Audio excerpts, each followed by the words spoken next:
Hello guys, hello sa mga Scorpio at happy birthday sa inyo guys, mga Scorpio.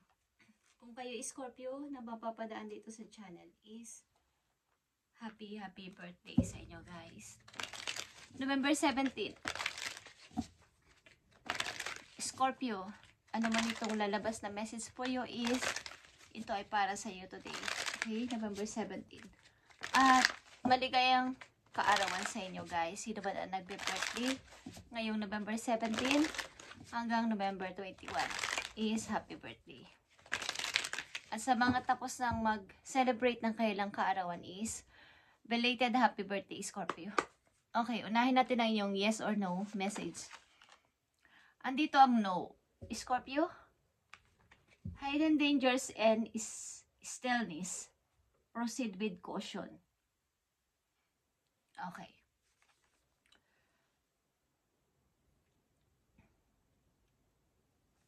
Yung kawalan ninyo ng pahinga is inyong iwasan, Scorpio. Kawalan ninyo ng pahinga sa pag-iisip. Okay. Mag-relax-relax naman kayo paminsan-minsan. At iwasan ang sobrang pag-overthink. So, ano man bagay, kung ano man itong inyong iisipan, okay? Pinagkakaisipan. Okay, Scorpio, happy birthday for you sa mga Scorpio na nagse-celebrate ng kanilang birthday. Yung mga hidden is nakakapag para mga tinatabi-tabi nyo pa sa utak nyo na matagal-tagal na, sobrang tagal na, is hindi nyo ma-forget. Mga paparating na message po you. Simula sa araw na to, November 17, paparating sa yung message. I need 3 messages dito na paparating sa mga Scorpio. Simula sa araw na to, guys. Andito ang Queen of Swords. Okay. Siguro mas pipiliin mo sa panahon ngayon, sa kasalukuyan nyo na mapag-isa muna. Lumayo muna sa nakakarami. Or ito ang dapat ninyong gawin. Mapag-isa muna at makapag-isip-isip. Huwag munang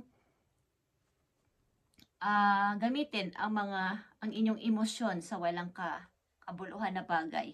Pag-waste ng oras, pag-ubos ng inyong energy. Sapagkat ang mga Scorpio is sila yung mayroong unconditional na love or available ang emotion ninyo sa kahit kanino. Pwede rin kayong mag-manipulate ng emotion ng iba or ng inyong sariling emotion. Okay, ang inyong energy is pwede kayong magkimkim ng galit, magtago ng galit, maging mapayapa lang, maging kalmado lang sa sitwasyon. So, kayo yung energy na available ang inyong emotion sa anumang sitwasyon. Ito man ay delikado, ito man ay panic na ang lahat, pero kayo ay okay na okay pa din. Okay? So, sa ilan sa inyo is pipiliin nyo muna mapag-isa, lumayo muna sa nakakarami at makapag-isip-isip. Okay? Mga message po yung Scorpio. Justice, okay, sa inyong sitwasyon, maybe sa kasalukuyan, may mga tao kayong pinagbabalansihan kung sino sa kanilang inyong kakampihan o pipiliin. Ito man ay anong sitwasyon sa magkapatid, sa magkakapatid, sa pag-ibig, okay, is andito yung pagbabalansin nyo na sino ba ang dapat kong paniwalaan, sino ba ang dapat kong piliin. Okay, at andito ang Wheel of Fortune. Mukhang ilan sa inyo ay may darating na magandang opportunity. Okay, simula sa araw na to, dahil itong inyong iwini-wish or hinihingi kay God. Nabigyan kayo ng isa pang chance na makapag-start ulit o magkaroon ulit ng bagong pag-asa. Okay, humihingi kayo. At katulad na sinabi ko, andito ang Queen of Cups. Okay, ito ay katulad ninyo ng energy. Okay, water sign. At ang kayo bilang isang Queen of Cups, okay, is napaka kalmado, like I said, lahat ng bagay na inyong pinagtitimbangan, binabalanse sa inyong kasalukuyan ay dinadaan nyo sa prayer, dinadaan nyo sa meditation at kalmadong sitwasyon. At bago kayo magsalita or makapagsalita ng masakit sa iba is, gusto nyong maging mahinahon muna sa lahat ng bagay. Okay, hindi muna kayo nagbibitaw ng anumang salita o wag nyo muna itong gawin. Sa kasalukuyan, ang gawin nyo ay mag-pray lang at magiging okay din ang lahat. Scorpio. Dahil birthday ninyo is, andito ang message pa po yung healing energy ito. Mukhang kayo ay may mga hinihiling kay God. Meron kayong mga panata, something na pinagtsatsagaan na ipagdasal. Ano mang hirap ng sitwasyon na to o ng sitwasyon ng inyong kinagagalawan sa kasalukuyan. Paninimbang sa mga tao, paninimbang sa mga kapatid, sa dalawang person na maaari ninyong iniibig is ito ay inyong binabalanse kung paano nyo ito pagdidesisyonan sa kasalukuyan.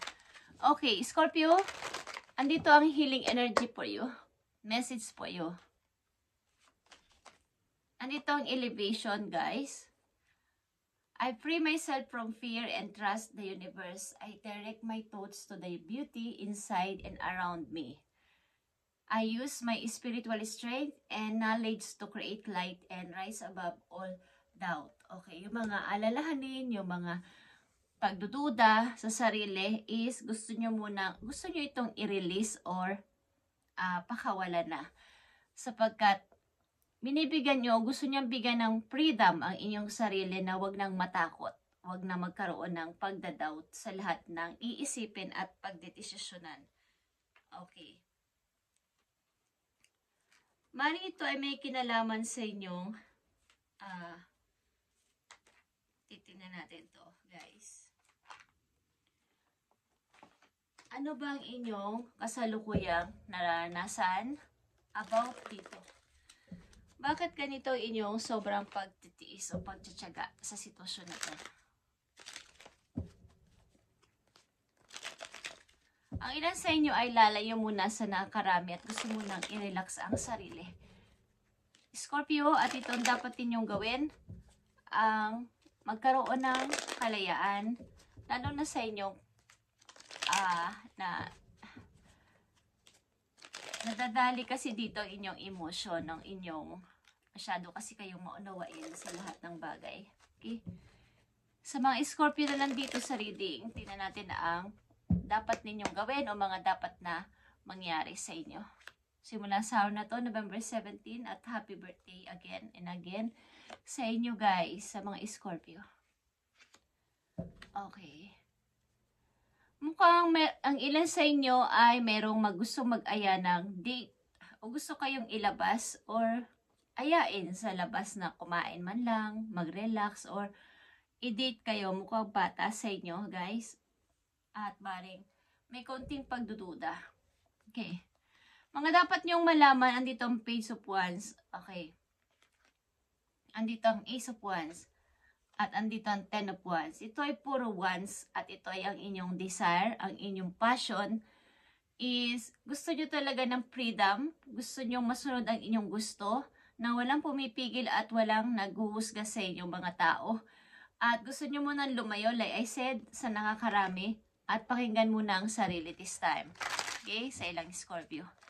Gusto nyo munang lumayo sa inyong yung mga tao nagdadala ng sakit sa inyong puso. Okay, gusto nyong baguhin ang lahat ng inyong pananaw at prinsipyo sa mga susunod na iniisip nyo rin kasi ang future, hindi lang yun sa ngayon.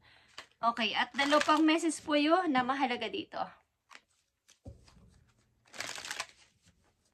Message mo sa mga Scorpio sa kanilang mensahe ngayong November 17 at sila ay may kaarawan. Okay, so may mga kaarawan din ito. Ang message na to, guys. Dalawang mahalagang message po yung Scorpio na mangyayari simula sa araw na to. Okay. Andito ang Six of Cups. Yung pagbuo ulit sa sarili. pagtanggap sa sarili na alam ninyong kayo ay may karapatan din na magsalita, magpahayag ng gusto ninyong sabihin, at i-share sa iba ang inyong mga idea, ang inyong kaalaman, ang inyong katalinuhan. Okay. Mga dapat ninyong malaman, andito ang Emperor, okay, mag-build ng sarili ninyong, bawa, gusto ninyong mag-umpisa ng ganito, ganyan, businessman yan or any, na may mga kinalaman sa tao, yung may mga kakulab kayo, may mga kasama kayo, may mga susunod sa inyo. Andito ang The Emperor, okay?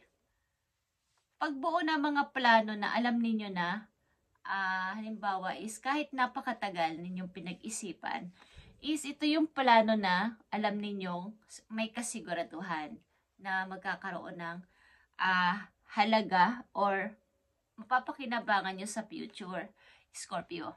Okay? Andito ang Aries or dealing ka sa Aries or Cancer, okay? May appear sa yung ganito mga energy sa paligid. Ito man ay mga bagong kakilala, kaibigan, or lovers ninyo. Okay? Andito yung The Hermit. Okay? Katulad sinabi ko, meron kayong plano sa future na pagtanda ko, kailangan meron akong maipagmalaki, may masabi na may nagawa ako sa sarili ko, hindi lang yung nakadepend sa ibang tao. At mahalagang message na dapat ninyong malaman, guys, at birthday ninyo. Mga dapat ninyong malaman at tandaan simula sa araw na to, November 17, sa mga Scorpio na bibigyan ng message today.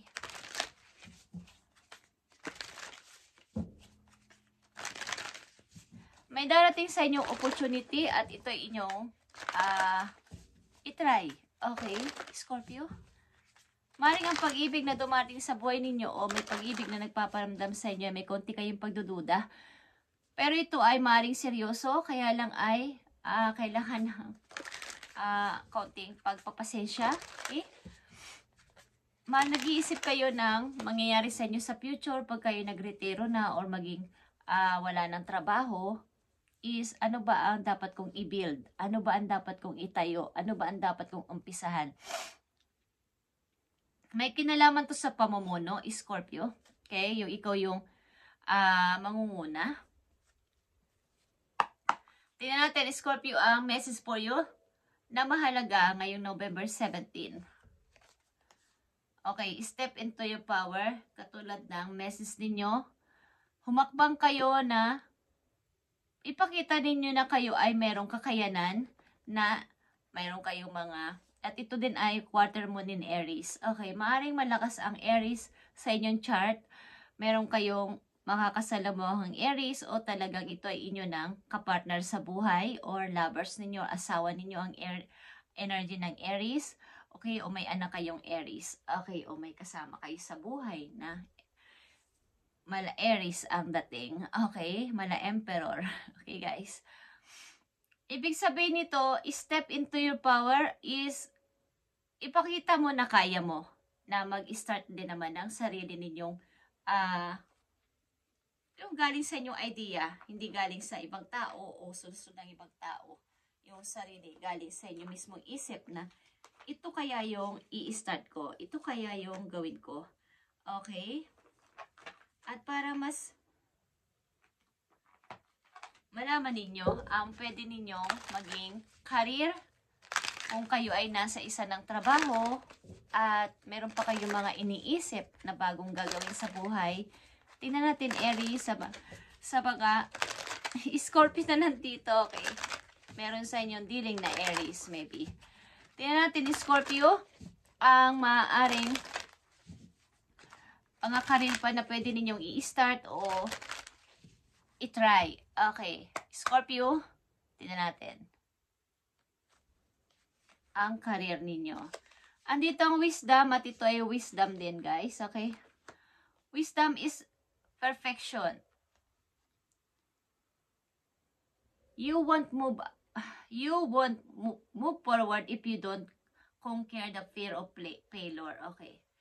So, kung kayo may plano sa kasalukuyan at kayo'y takot na mag-try, is hindi kayo talaga makakapag-start ng halimbawa, bagong business, bagong i-build na kung ano, sapagkat takot kayong mabigo o takot kayong malugi. Halimbawa lang, takot kayong itry because baka hindi kayo magtagumpay.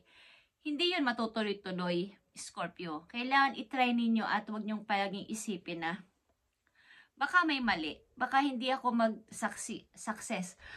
Wag yun, ganun talaga ang buhay o ganun talaga ang pag-umpisa pa lang. May mga pagkakataon na ups and down at saan ba't magkakaroon ka ng maraming experience at magagamay mo din na ito pala ang dapat kong gawin o dapat kong wag nang gawin. Kaya nga andito ang Emperor. As sa Emperor, okay, Scorpio, ikaw ay alam mo yung ikaw yung taong, yung ilan sa inyo ay, gusto ay perfecto. Hindi nyo ilalunch ang isang bagay, o hindi nyo sasabihin ng isang, hindi kayo sasagot hanggat hindi nyo pinag-iisipan ng matagal. Okay? You have what it takes to improve your finances. You are enough. Okay? Wag mo nang isipin na baka ganito, ganyan. Ibig sabihin, sa'yo pa lang is alam mo na ang pagpaplano. Okay? Alam mo kung paano magplano at alam mo kung paano palalaguin ang iyong money. So, hindi mo na kailangan ng maraming tao, ang maraming suggest ng iba para ikaw ay lumago sa buhay, Scorpio. Dahil ikaw pa lang, ang idea mo pa lang, ang gagawin mo pa lang ay marami nang maniniwala sa'yo. Give up your perfectionist. It's causing delays in your finances. Okay. Huwag mong masyadong isipin na kailangan ay perfect.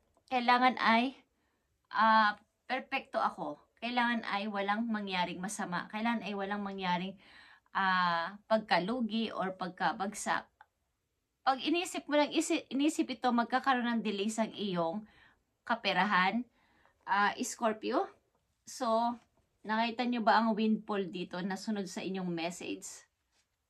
Huwag mo nang hintayin, okay, na ma-delay ang paparating na mga pagpapala o blessing na to sa buhay mo kung tuloy-tuloy kang puro na lang bukas na, next time na lang kaya kapag napag-isipan ko ng mabuti. Kapag dumarating ang opportunity at may mga nag-uudyok sa inyo na ganito ganyan is pag-aralan yung mabuti at itry ang inyong mga ideas sa inyong isipan. At maaring dito tataas ang inyong kaperahan, Scorpio. Okay. At isang message na lang po yun. Ang ilan din kasi sa inyo guys ay gusto talaga pag reveal ang isang bagay o ang isang inyong i-build na isang yung mga naiisipan ninyo ay talagang pulido. Mabagal man, pero gusto ninyo ay walang sablay. Kaya lang, sa inyong sitwasyon, pinapayo sa inyo dito na huwag nyo nang masyadong patagalin pa. At nagkukos ito ng pagka-delays ng inyong finances. Okay? At takot ka sapagkat baka ikaw ay hindi magtagumpay. Yan natin ang message po yung Scorpio. Today, November 17. Andito ang fulcrum. Okay. Pay attention to the key points and key people and things. Okay. Key points or key people and things. Ibig sabihin sa mga sign na inyong maririnig, makikita o magpaparamdam sa inyo sa paligid na parang ito'y kakaiba. Maring ito yung sign na dapat ko nang i-start ang mga bagay na akin na iisipan at sa mga taong inyong mga kahalubilo at may magsasalita sa inyo na hindi nyo naman dati na i-encounter ang ganong mga words. Okay, is maging aware kayo sa mga signs na paparating. Okay, o maririnig ninyo. Happy birthday sa mga Scorpio at pagpalain kayo ni God sa inyong kaarawan guys. At maaaring sa ilang Scorpio na dito sa reading ay hindi nyo muna iniisip ang inyong. Kumbaga may nagpaparamdaman sa inyong tao, kayo man ay lalaki o babaeng Scorpio ay nakapokus kayo sa inyong future na maaaring kahihinatnan ko pagtanda ko o pagre-retiro ko, ano ba ang dapat kong i-start. At ito ay merong paghingi talaga ng, parang pagpipray talaga ng sobrang tagal kay God at pag-meditate. Okay. So, tignan natin, Scorpio, silipin natin ang isang message para sa iyong pag-ibig. Kung ano nang nangyayari sa iyong pag-ibig, Scorpio. Okay. Pag-ibig ng mga Scorpio. They are the one. You have already met the romantic partner you seek. Okay. Maaaring na-meet mo na ang tao na to at ito ay parang pinag-aaralan mo pa. Ito ay masasabi mong para kayong pinagtagpo ng tadhana, magkamukha ang inyong mga gusto sa buhay at ayaw sa buhay. So, maaaring ito ay merong, kumbaga, malalim na ang inyong koneksyon. Malayo man kayo, kung malayo man kayo is malalim na inyong mga pinagsamahan at mga pag-uusap. So, ito ay maaaring nakatagpo na ng ilang mga Scorpio dito at nasa inyo ng, kumbaga, kayo na. May kakoneksyon na kayo this time sa inyong kasalukuyan.